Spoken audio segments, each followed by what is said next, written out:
안녕하세요. JD 부자연구소의 소장 조도입니다. 오늘은 10억 주식 부자, 20억 부동산 부자 누가 더 부자일까라는 주제로 말씀드리도록 하겠습니다. 2021년 12월 3일 금요일 시황입니다. 후원은 유튜브 멤버십으로 부탁드립니다. 야수의 신장 투자법과 최근 JD 부자연구소 투자 현황을 알 수 있습니다. 관심이 있으신 분들은 동영상 아래 댓글 링크를 참조하시기 바랍니다. 부의 체인저 새 책이 나왔습니다. 1, 2권 양권이고요. 관심 있으신 분들은 동영상 밑에 댓글 링크를 참조해 주시기 바랍니다. 2021년 22년 JD 부자연구소 12기 공지를 합니다. 부동산과 강의와 주식 패키지 강의는 이번 주 월요일서부터 이번 주 일요일까지 마감을 합니다. 관심이 있으신 분들은 JD 부자연구소 인강 사이트를 구글에서 찾으시거나 아니면 댓글 밑에 링크로 이제 들어가시면 됩니다. 오미크론, 매파, 연준 충격 흡수, 주식 달러 올라가고 채권 혼조다라는 기사가 있었습니다. 어제는 나스닥이 0.83%, S&P 500 지수가 1.42%, 다우존스 지수가 1.82% 뜨면서 장이 끝났습니다. 메인 이슈입니다. 오미크론 정말 끝인가?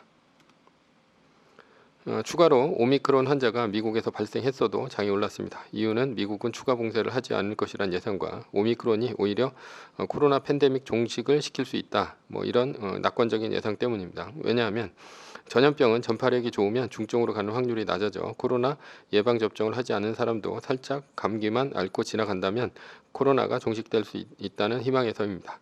그래서 어제는 여행 관련 주식이 모두 올랐으며 백신 관련 주식이 떨어졌습니다. 반면에 유가는 오미크론 때문에 회복하지 못했고 전기차 주식들도 떨어졌습니다. 유가와 전기차 주식은 정비례 관계를 갖습니다. 즉 유가가 올라가면 전기차 주식도 올라갑니다. 왜냐하면 유가가 올라간다면 비싼 석유를 쓰는 것보다는 전기차가 상대적으로 싸 보이기 때문입니다. 반면에 유가가 떨어지면 전기차를 굳이 쓰지 않아도 되니 보급이 느릴 수 있습니다. 그러니 전기차가 상승을 타려면 유가는 고공행진을 해야 합니다. 물론 탄소 배출권 때문에 전기차를 늘리고 있는 중입니다. 그렇지만 결국 시민 스스로 전기차를 택해야 전기차가 늘어납니다. 따라서 고유가는 전기차를 부르는 것입니다. 오미크론 때문에 갑자기 유가가 부러졌고 전기차도 같이 부러졌습니다. 전기차의 가격은 대장주인 테슬라를 보면 됩니다. 연준의 매파적인 태도에도 불구하고 오미크론 현상으로 미국채 10년물 금리는 떨어졌습니다. 연준이 테이퍼링을 한다면 앞으로 채권 매입을 줄일 것이니 미국채 금리는 올라가야 정상입니다. 그러나 연준이 테이퍼링을 한다고 하더라도 오미크론이 미국채 금리를 떨어뜨렸습니다. 시장은 안전자산인 미국채를 샀다는 얘기입니다. 오미크론이 별것 아니란 반응에 경기 민감주는 주가를 끌어올렸습니다. 그러나 오미크론의 영향이 클 것이라는 예상으로 미국채 가격이 올라간 셈입니다. 게다가 달러 인덱스 가격도 올랐습니다. 시장에서는 오미크론에 대한 반응을 서로 반대의 방향으로 하고 있습니다. 이 얘기는 아직 시장이 갈팡질팡하고 있다는 얘기입니다. 즉 오미크론이 정말 코로나를 끝낼 대안인지 아니면 헬게이트가 다시 열릴지는 시장도 모른다는 얘기가 됩니다. 블룸버그 애플 부품 공급업체의 아이폰 13 수요 둔화 통보라는 기사가 있는데요. 어제는 애플의 아이폰 13이 잘 팔리지 않을 것이란 예상에 급락으로 시작했으나 0.6%대 하락으로 마감했습니다. 애플의 저가 매수세가 대단해 보입니다. 결론입니다. 아직 오미크론의 문제는 결론 난 것이 아닙니다. 서브 이슈입니다. 10억 부자, 20억 부동산 부자, 10억의 주식 부자, 20억 부동산 부자 누가 더 부자일까? 언뜻 보기에는 20억 부동산 부자가 훨씬 더 부자인 것으로 보입니다. 그러나 과연 그럴까? 20억 부자는 대부분 절반에 해당하는 10억 원을 대출이나 전세금을 끼고 있습니다. 삶의 질은 누가 더 좋을까? 결론부터 얘기하자면 주식 부자가 훨씬 좋습니다. 첫 번째 여유 자금입니다. 일단 주식 부자와 부동산 부자는 같은 10억 원의 여유 자금이 있는 것으로 보입니다. 그러나 부동산 부자는 부동산을 팔아야 돈을 쓸 수 있습니다. 따라서 부동산 부자의 10억 원은 숫자일 뿐입니다. 그렇다면 부동산 부자는 왜 못 팔까? 첫 번째, 팔면 갈 집이 없기 때문입니다. 어차피 전세를 가려고 해도 20억 정도의 집이라면 강남 아파트 정도 될 터인데 전세금이 10억 원 이상 합니다. 그러니 20억 팔아서 세금 한 푼 안 낸다 하더라도 다시 10억 원을 전세금으로 또다시 지불해야 합니다.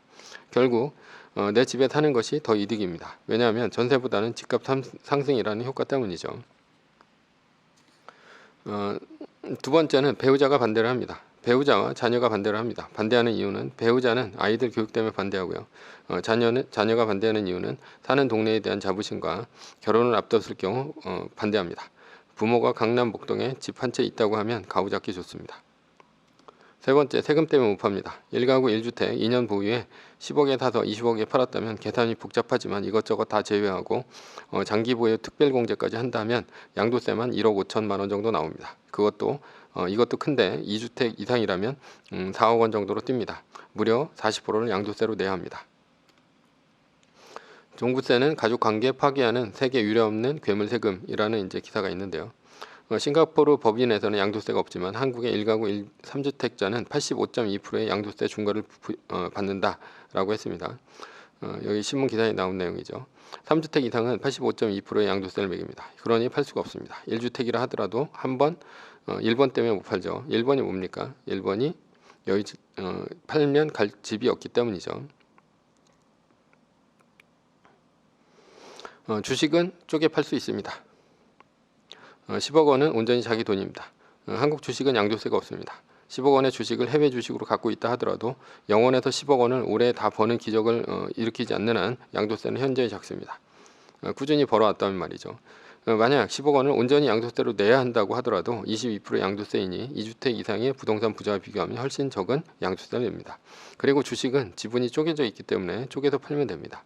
내가 필요한 생활기기만큼 팔면 됩니다. 예를 들어 한 달에 300만 원, 1년에 3,600만 원 넣지만 주식을 팔면 양도세는 현저히 작아집니다. 그러나 부동산은 주식처럼 쪼개 팔 수 없으니 집을 팔지 않는다면 쪼들릴 수밖에 없습니다. 두 번째는 보유세입니다. 주식은 보유세가 없습니다. 그러나 부동산은 보유세가 있죠.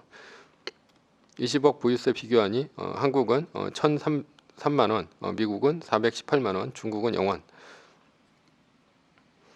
20억을 갖고 있다면 종부세만 20억 집을 갖고 있다면 종부세만 한 달에 약 100만 원 이상 1년에 1,300만 원을 넘게 냅니다. 그러나 이것은 약관입니다. 만약 다주택자라면 보유세는 재앙 수준에 가깝습니다. 역대급 종부세 10억 미만 1주택 웃고 다주택 운다라는 기사가 있는데요. 신문의 예시는 30억 자산가가 20억대와 10억대 아파트 두 채를 갖고 있을 때 6천만 원 정도의 보유세를 내는 것으로 예시합니다. 만약 10억대 두 채의 20억 아파트를 갖고 있을 경우는 1주택 1,300만 원보다 훨씬 뛴 4천만 원대 이상 나오지 않을까 예상합니다. 이자 비용입니다. 제가 아는 세무사님이 목동에 살면서 10억대 아파트를 사서 갖고 있다가 20억대 아파트를 팔았습니다. 그런데 잘 계산해 보니 남는 것이 없더라 라고 하셨습니다. 왜 그랬을까? 이자 비용 때문이죠. 20억의 아파트에서 10억 원의 차익을 남겼습니다. 그런데 10억 원이 오르는 기간이 얼마나 되었을까? 15년 정도의 기간이 걸렸습니다. 예를 들어 대치동 음마아파트의 경우 2006년에 14억 원 했습니다. 2021년에 12월 현재 약 24억 원 정도 합니다. 15년 동안 10억 원이 올랐습니다. 이것을 연간으로 나눠보면 1년에 얼마가 오른 것일까? 1년에 6,600만 원 정도가 오른 것입니다. 그러니까 매년 6.6%가 올랐다는 것이죠. 20억 원의 아파트에서 10억 원의 대출을 뽑았을 경우 한 해 이자는 얼마 정도나 될까? 2016년만 하더라도 주택담보대출 이자율은 6% 정도가 됩니다. 지금이야 3%대 대출을 받기도 하지만 그것은 한국은행이 거의 제로금리까지 내렸을 때입니다.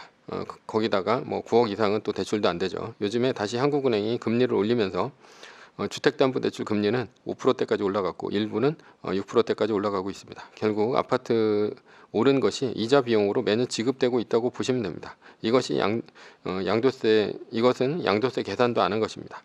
보유하는 이자 비용만으로도 오르는 집값을 상쇄한다는 얘기입니다. 그러니 세무사님이 대출을 받아서 집을 샀고 10억 원이 남았는데 보유세 내고 이자 비용 제하고 양도세 내고 취득록세 내고 복비 내고 남는 것이 없다 이렇게 얘기한 것 아닙니까? 그렇다면 10억대 주식 부자는 집이 없어서 집 없이 살 수 있는가라는 것이죠. 없습니다. 그래서 바로 다음이 삶의 질 문제입니다. 네 번째 삶의 질입니다. 부동산입니다.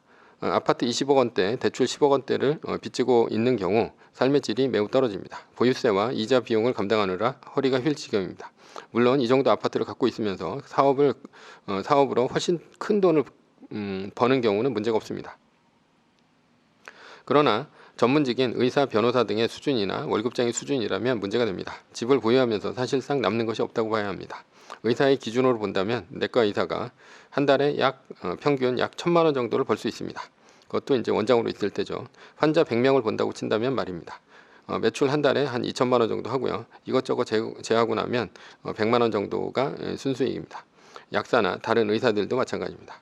변호사도 로펌에 근무하는 아주 잘 나가는 파트너가 아니라면 이 돈보다 훨씬 적게 봅니다. 그런데 한 달에 보유세와 이자 비용으로 최소한 500만 원은 나간다고 봐야 합니다. 그러면 1,000만 원 벌어서 500만 원 생활비 내는 것입니다. 500만 원은 이자 비용으로 나가고 500만 원으로 생활비를 쓰는 것이죠.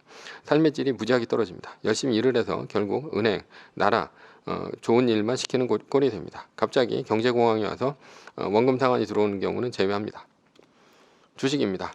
맥쿼리 인프라 등 배당주에 투자를 하면 약 6% 정도의 배당이 매년 나옵니다. 10억 원이라면 6천만 원 정도의 배당이 나온다는 얘기죠. 여기서 1,000만 원 정도를 15.4%의 배당세를 내고 나면 약 500만 원 정도의 수입이 잡힙니다. 한 달에 400만 원 정도의 수입이 생기는 꼴이죠. 그렇다면 집을 하나 얻어야 하지 않겠습니까? 어디서는 사려야 하니 말입니다. 그런데 이 정도의 월 생활비가 나오는데 집값 비싼 서울에 집을 얻을 필요가 있습니까? 네, 없습니다. 경기도 외곽으로 나가면 보증금 3천만 원에 월세 50만 원짜리 32평 아파트를 구할 수 있습니다. 월세를 제하더라도 350만 원 정도가 남습니다. 그러면 삶의 질이 좋아집니다. 왜냐하면 이 정도 돈이면 직장에 나갈 필요가 없기 때문입니다. 월 350만 원에 맞춰서 살면 됩니다. 경기도 외곽으로 나가면 서울, 강남 살 때보다 좋은 점이 있습니다. 인간은 비교와 욕망 덩어리입니다. 따라서 주변 사람과 비교합니다. 와이프는 일론 머스크가 부자라고 질투하지 않습니다. 와이프는 이웃집 남편과 나를 비교합니다. 그러니 끊임없는 소비에 시달립니다. 강남 물가가 좀 비쌉니까? 350만 원은 어림도 없습니다. 그러나 경기도 외곽의 아파트에서는 가능합니다. 학원비도 싸고 주변 사람들도 그렇게 부자가 아닙니다. 따라서 쓰는 생활비도 쌉니다. 물론 이웃집 남자보다 내가 더 뛰어나게 보입니다. 굳이 비교를 하자면 말입니다. 그러니 삶의 질은 높아집니다. 그러나 나는 맥쿼리 인프라나 AT&T 등 배당주에 투자하지 말라고 합니다. 왜냐하면 배당주는 이미 성장이 끝났기 때문에 주가가 오히려 빠집니다. 그러니 6%의 배당을 받는데 6% 이상 떨어지는 일도 허다합니다.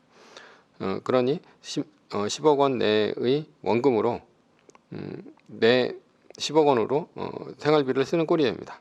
15.4%의 배당 소득세까지 내면서 말입니다. 그러니 차라리 10억 원을 은행에 맡기고 매달 600만 원씩 찾아 쓰는 편이 훨씬 더 낫습니다. 그렇다면 해결 방법은 무엇입니까? 바로 세계 1등 주식에 투자하는 것입니다. 애플은 지난 5년간 500% 올랐으며 2020년에는 80%가 넘게 올랐고 2021년에 25% 이상 오를 것입니다. 매년 25% 이상 오릅니다. 그러니 차라리 1등주에 투자하고 6%를 생활비로 찾아 쓰고 19%를 복리로 재산을 늘려가면 됩니다. 그렇게 하더라도 10억 원의 자산은 10년이 지나면 57억 원의 자산으로 불어납니다. 강남 아파트의 경우는 15년 동안 겨우 100% 올랐는데 19%의 복리라면 4년이면 가능합니다. 19%의 복리로 10억 원을 10년간 세계 1등주로 불렸을 때라는 것이죠. 그래서 여기 보시면 10억 원이 19%로 복리로 불렸을 때는 더블이 되는 기간이 4년밖에 안 걸립니다. 그리고 10년이 지나면 얼마가 됩니까? 56억 9,468만 3,790원이 되는 것이죠. 그러니까 한마디로 57억 원 정도가 됩니다. 그러면 생활비는 연간 아까 배당소득세 15.4% 제외한다 하더라도 5% 정도만 계산한다 하더라도 2억 8,400만 원 정도가 되는 것이고요. 한 달에 약 2,370만 원 정도가 됩니다. 당연히 10억 원 주식 부자가 되기 위해서는 1억 원을 10년간 세계 1등 주식에 투자하여 25% 복리로 불리면 가능합니다. 그러니까 1등 주식에 투자라는 얘기죠. 결론입니다. 10억 주식 부자와 20억 부동산 부자 중 삶의 질은 주식 부자가 훨씬 더 좋다. 매뉴얼입니다. 세계 1등 주식은 전고점 대비 2.5% 떨어질 때마다 10%씩 팔면서 리밸런싱을 하다가 나스닥 마이너스 3%가 뜨면 말뚝을 박는 것이다. 자세한 내용은 JD 부자연구소 다음 카페를 참조하시기 바랍니다. 혹은 그 동영상 밑에 댓글 링크를 참조하시면 됩니다. 전제는 세계 1등 주식은 우량합니다. 위의 상황은 매뉴얼일 뿐입니다. 따를 사람은 따르고 참고할 사람은 참고하시면 됩니다. 주식을 사고 파는 것에 대한 모든 책임과 이득은 본인에게 있습니다. 매뉴얼을 지키다가 포모가 두렵다면 매뉴얼을 지키지 말고 마이너스 3%대 판 가격이나 리밸런싱 때 판 가격보다 단 1불이라도 떨어졌다면 전량 매수하시기 바랍니다. 오늘은 10억 주식 부자, 20억 부동산 부자, 누가 더 부자일까? 라는 주제로 말씀드렸고요. 지금까지 JD 부자연구소의 소장 조던이었습니다. 컨텐츠가 좋았다면 구독, 좋아요, 알람 설정 부탁드립니다. 지금까지 들어주셔서 감사합니다.